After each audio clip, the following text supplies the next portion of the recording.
มาซุงค่ะพี่น้องไต้กูก็ค่ะมาพบทบเนี่ยค่ะเฮานั่งหลังทางยาค่ะเนาะจังอยู่ดีกินหวานกันอยู่ค่ะแน่ค่ะเต้อยู่ดีกินหวานอยู่ค่ะ Hello guys nice to see you again I hope you are doing wonderful long time no see alright what we gonna learn today we are going to learn something fun hope I hope you enjoy it เอาข่าวอันดับสุดเดือดเดียวเดี๋ยวมาเห็นถูกกับจำกันในสังเสื้อว่าคลิปนั้นมีพอนหลีตอนแต่พี่น้องใต้เขาในก็แค่แต่อย่าไปลืมกดไลค์กดแชร์กดติดตามมันช่อง YouTube ค่ะสีกัมคันเนาะข่าวมุมมองอยู่ค่ะกุยกาว่าสังเสื้อว่ามีติพิษติเปิงติเฮงติเกิ้งในก็ปล่อยว่างความปั่นข้าวสีกัมค่ะก็ว่าตั้งหูกอมตาตั้งละกอมจางในสัมว่ามีตั้งสงวัสนาตาติใครมาเฮ็ดคลิปออกตอนแต่พี่น้องใต้เขาในก็ปล่อยว่างความปั่นข้าวสีกัมค่ะเนาะเอาค่ะเข้ามาด้วยกับจำกันค่ะ verbs verbs ในคณะ break break ในคณะก็ป่องเป็นโครงสร้างคณะกริยาวลีป่องว่าแตกเนาะแตกหญ้าที่มันก่อยกว่าเหย้าในคณะอ๋อค่ะก็เฮาค่ะก็ให้ตัวอย่างไว้ปันเหมือนจังนั้นคลิปที่ผ่านมาปนๆมาในคณะอ๋อค่ะ break break ก็คือเป็นตัวในค่ะนะอันนี้เป็นตัวสำคัญมันค่ะเนาะมันก็จะมี verb ช่องหนึ่งช่องสองช่องสามกับแทงในค่ะนะก็กะว่าแต่ละอันเขาเนี่ยเขาติดต้องด้วยว่าเขาใจตัวละในค่ะนะเอาค่ะ break through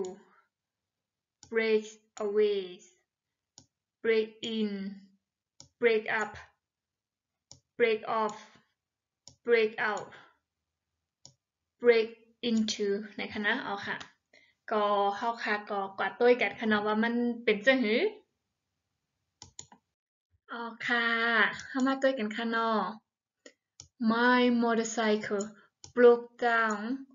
when I drove to work นะคะเนาะรถเก่าก้อยเมื่อเก่าขี่กวาดตีกันนะคะนะก็ broke ก็เป็นช่องที่สองนะคะเนาะ I broke down when I saw my cat got hit by car นะคะนะ I broke down when I saw my cat got hit by car นะก็เก่าจะล้ำมือเก่ามือหันรถผ่าแมวเก่านะคะเนาะก็อันนี้ก็ broke down ก็ปองว่าใจล้ำในก็เลยค่ะเนาะใจล้ำก็ไล่อันนั้นก็ว่ากว่าเย่าในก็เลยค่ะเนาะ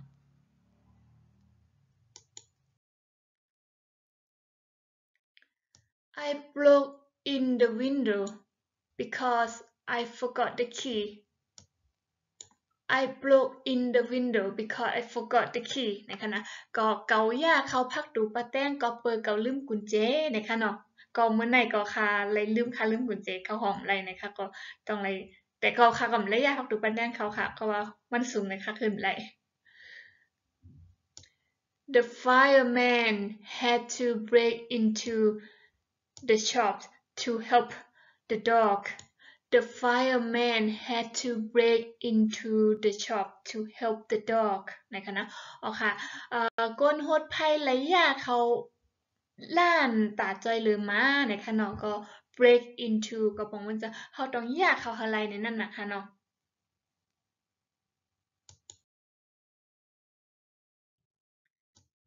Can you break away from your old habits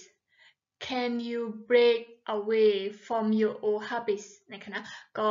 ชูจ้อยแยกตัวออกจากไอ้แก้งเก่าๆสู่205นะเหมือนเสื้อหนังเพราะว่าเป็นคาในคณะคาติดเกมนะคะก็ติดเล่นเกมให้ก็คำเป็นที่สังสีเมียวในก็มันจะว่าจอยเปลี่ยนให้ไอ้แก้งนั่นอย่าไปให้เรามันลีนะจังไหนคะเนาะ She break off a chocolate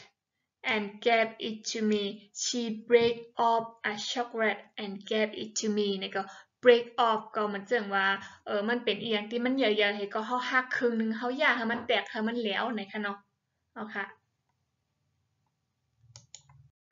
เอาค่ะ My friend is broke out of money My friend is broke out of money นี่ก็ได้ก็เก่ามีเงินในขณะได้ก็เขาผานทางแตกในนั่นนะคะเนาะเพราะว่าคนไทยก็แบบว่าเขาเรียกว่าอะไรนะทางแตกว่าไม่มีสตางค์ไม่มีเงินในขณะ my friend my friend broke up with her girlfriend my friend broke up with her girlfriend แล้วก็ได้ก็เก่าแปดกันตั้งจู่ฮักมันในคะเนาะ you break to the wall you break to the wall ก็คือบอกว่าสูผ่าป่นกว่าเหมือนจะว่ามันมีกำแพงมีอย่างที่มันอยู่ตั้งหน้าเขาเลยก็เขาสามารถผ่าลงมันกว่าอะไรเนี่ยผ่ามันกว่าอะไรเนี่ยค่ะเหมือนจะว่าทะลุมันไปเนี่ยค่ะเนาะเขาผ่าโหดนั่นกว่าเนี่ยค่ะนะบอกว่าซึ่งนั้นใครอยู่ต่อ you break through the wall เนี่ยค่ะเนาะสูผ่าโหดนั่นกว่าเนี่ยผ่าให้มันป่นกว่าเนี่ยค่ะนะ อ๋อค่ะตัวเด็กก็อ่ำอยากค่ะเนาะแต่ก้อยกาว่าซ้ำอ่ำง่ายในค่ะเนาะแต่ว่าอย่าไปพึ่งย่อมซุ่มค่ะนะก็ว่าลองซึ่งไหนในเฮาค่ะต้องใส่ข้าวย่ามค่ะเนาะมีอย่างเหมือนจังหนังค้าในค้าใส่ข้าวย่ามมาในเป็นข้าวตังหลายปีแล้วค่ะออกตากคาเตมาคัดลาดอะไรเหมือนไหนคะนะก็จังไหนเฮาก็ต้องเลยเอ่อพึกลาดพึกแต้มแล้วก็พึกออกเสียงมันกวนไหนคะเนาะก็เพราะว่าการออกเสียงมันเนี่ยหนังหือเฮาหนึ่งเฮาพึกลัดก็คือว่าลัดผิดลัดถูกซั้นก็อย่าเฮาค่ะลัดออกกว่าค่ะเปิ้นเต็มคูเฮาค่ะป้อนละติเฮาลัดออกกว่าอย่างไหนเปิ้นปองจะเฮาไหนเปิ้นก็ติไม่ถามเฮาแทงกำนึงว่าสู่ป่องสู่ใครหมายถึงอีสังสองสู่หมายถึงอันใดห้าไหนคะเนาะเปิ้นก็ได้ถามเฮามาแฮงจังนั้นหั้นนะก็ว่ายิ่งเฮาฮู้นำหรือปิญญาณได้เฮาก็มันติหลีตอนตาสะปานเฮานะการตางานเฮาก็ติได้หลีขึ้นจ้อมแหนจะว่า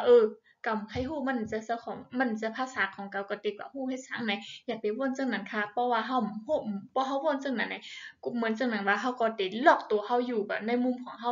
ในโลกของเฮาให้เฮาเต็มเปิดโลกกว้างขึ้นแทงเลยเนาะเพราะว่าเฮาฮู้ภาษาเพิ่นนำยึงฮู้นำยึงแค่นหลีขนาดเฮาค่ะได้เลยฮู้โลกตั้งนอกโลกตั้งติอยู่เมืองของเพิ่นมันเป็นจั่งหือไหนอันนั้นได้ลีนะคะตอนใดพี่น้องใต้เฮากูก็หนังหือเฮาค่ะติลัดเลยภาษาเพิ่นกว้างเพิ่นในนี่เฮาลัดเลยภาษาหยังก็ยากค่ะ อยู่ที่เฮาว่าเฮามีใจสูงวาสนาค่ะนะ